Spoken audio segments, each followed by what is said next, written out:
ছাগলের মতো করে উচ্চারিত হয়। ওই ডগ লিও। আরে বেটা আর গুগল স্যার আর যে পরিমাণ মাকড়া শিখাইছে ইংলিশের মাকড়াস তো টিয়ার স্যারও তোর এরকম মাকড়া শিখায় না। রাত বেলা তোর গুগল স্যার আজ স্যার তার অনেক কিছু শিখাইছে।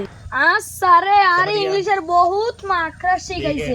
কত স্যার তোর কি শিখাইছে চাই একটু শুনি। তাইলে কোনো খেয়াল করো, আমল করো, দুইটা লাইন মুখস্থ করো। ওই হলকে সিপা হইতে একটি লেটার উচ্চারিত হয়। ওই 2 নাম্বার মাকড়া জিহ্বা রাগা পিছন দিকে ঘুরায়া হলকের সাথে লাগায়া উচ্চারিত হয় ডগ লিও। ওই বাড়তি কি গাছ এডি আসলি রে তুই আমারে বুঝা কত ডগলিও মানে কি?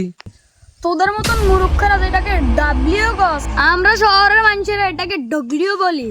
ওই 3 নাম্বার মাকড়াস নাককে সিপা করে ছাগলের মতো করে উচ্চারিত হয় বি। কি রে এটা কি? তোরা গ্রামের মানুষেরা যেটা বিকস, এটা তো বি হইতো না, এটা হবে বি।